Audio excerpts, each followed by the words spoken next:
तो हमारा क्वेश्चन है ए वोल्टेइक सेल या गैल्वेनिक सेल दोनों एक ही होता है is set up at 25 degree centigrade with the following half cell.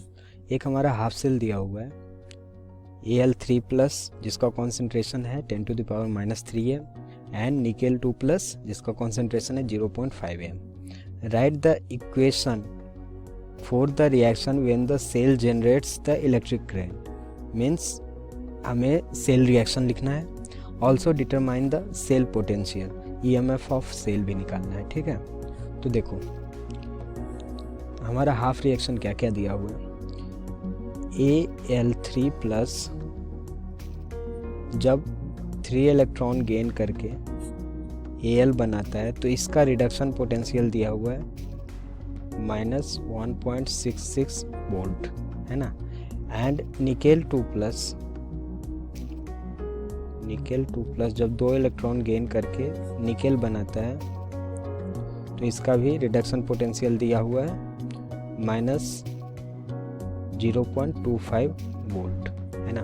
तो देखो रिडक्शन पोटेंशियल सबसे ज़्यादा दोनों में से ज़्यादा किसका है, निकेल 2 प्लस का रिड्यूस होने का टेंडेंसी ज़्यादा होगा क्योंकि निकेल 2 प्लस का रिडक्शन पोटेंशियल ज़्यादा है ना। -0.25 बड़ा है -1.66 से। तो देखो ये रिड्यूस होगा तो रिडक्शन हमारा कैथोड पे होता है, तो एनोड पे क्या होगा, हम दोनों इलेक्ट्रोड पे रिएक्शन लिखते हैं। एट एनोड पे ऑक्सीडेशन होता है तो एल्यूमिनियम मेटल जो है ये ऑक्सीडाइज होगा एल्यूमिनियम 3 प्लस में एंड 3 इलेक्ट्रॉन बाहर निकालेगा। तो ये देखो हमारा एनोड पे हुआ, इसको रिएक्शन 1 मान लेते हैं ना। एट कैथोड पे क्या होगा, कैथोड पे हमारा रिडक्शन होगा, निकेल 2 प्लस रिड्यूस होगा 2 इलेक्ट्रॉन गेन करके और निकेल मेटल बनाएगा, है ना। ये 2 मान लेते हैं। अब देखो लॉस और गेन ऑफ इलेक्ट्रॉन बराबर करना है, तो देखो इसमें 3 इलेक्ट्रॉन का लॉस हो रहा है और इसमें 2 इलेक्ट्रॉन का गेन हो रहा है। तो इसे बराबर करने के लिए हम क्या करेंगे, इस रिएक्शन में 2 से मल्टीप्लाई करेंगे और इसमें 3 से। अब इन दोनों को ऐड करेंगे तो हमें सेल रिएक्शन मिल जाएगा, है ना। तो दोनों को ऐड करने के बाद हमारा सेल रिएक्शन मिल जाएगा जिससे कि इलेक्ट्रिकल एनर्जी बनेगी, है ना।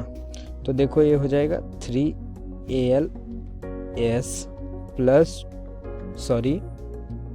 2Als, क्योंकि इस इक्वेशन में 2 से मल्टीप्लाई हुआ है तो ये हो जाएगा 2Al plus 3Ni 2 plus gives ये 6 इलेक्ट्रॉन्स का यहाँ पे गेन हो रहा है, यहाँ पे 6 इलेक्ट्रॉन का लॉस हो रहा है, तो ऐड करने से दोनों कैंसिल हो जाएंगे और यहाँ पे बनेंगे 2Al plus 2Al3 plus 3 nickel metal, है ना।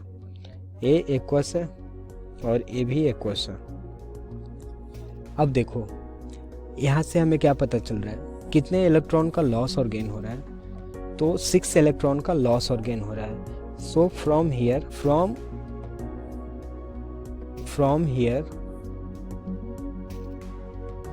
वैल्यू ऑफ n क्या हो जाएगा 6, और यहाँ से रिएक्शन कोएफिशिएंट का भी वैल्यू निकाल लेते हैं तो क्या हो जाएगा Al3 प्लस का स्क्वायर अपॉन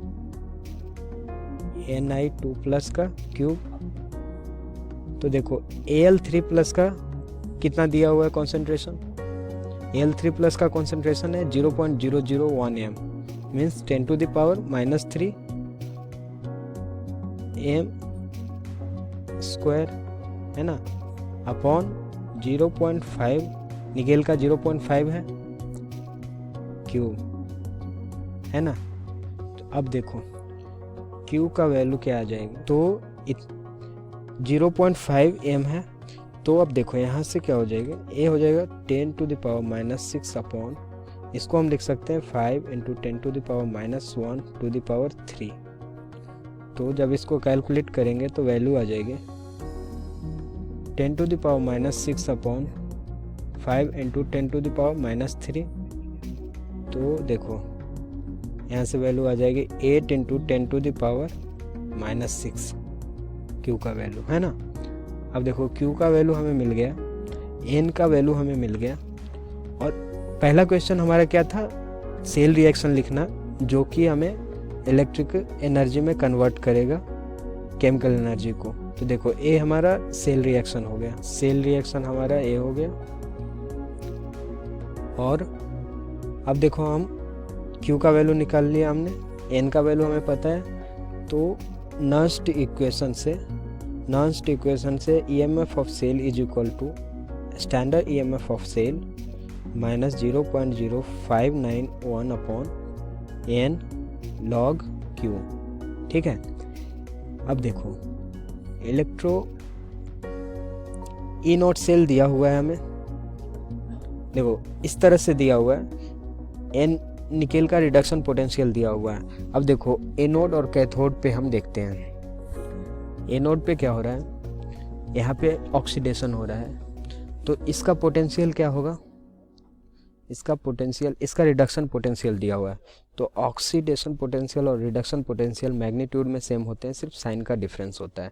तो ये हो जाएगा प्लस 1.66 वोल्ट, एंड इसका रिडक्शन पोटेंशियल दिया हुआ है माइनस 0.25 वोल्ट, है ना। तो इस तरह से हम ईएमएफ ऑफ सेल के लिए क्या निकालेंगे, पहले ई नॉट सेल। सो यहाँ से देखो E not cell is equal to standard oxidation potential of at anode, है ना, plus standard reduction potential of cathode. तो देखो रिडक्शन ऑक्सीडेशन पोटेंशियल कितना हो गया, 1.66, तो ये हो जाएगा 1.66 volt minus plus minus 0.25 volt, reduction potential कितना है, तो ये हो जाएगा 1.66 वोल्ट माइनस 0.25 वोल्ट। तो इसे जब कैलकुलेट करेंगे तो वैल्यू आ जाएगी 1.41 वोल्ट। ठीक है। तो ई नॉट सेल का वैल्यू हमें मिल गया। अब देखो इस इक्वेशन से क्या करेंगे, ई सेल निकालेंगे, E cell is equal to 1.41 volt minus 0.0591 upon n का वैल्यू 6 हो जाएगा, 6 इलेक्ट्रॉन का एक्सचेंज हो रहा है ना, लॉस और गेन जो हो रहा है वो हमारा 6 इलेक्ट्रॉन का हो रहा है। तो एंड लॉग क्यू का वैल्यू क्या है, हमें क्यू का वैल्यू आ गया 8 इंटू 10⁻⁻6, है ना।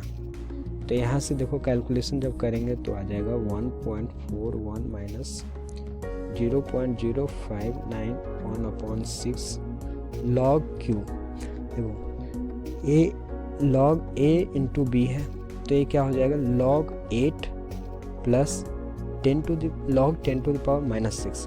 तो लॉग 8 का वैल्यू आ जाएगा 0.903 माइनस 6 लॉग 10 का वैल्यू 1 होता है।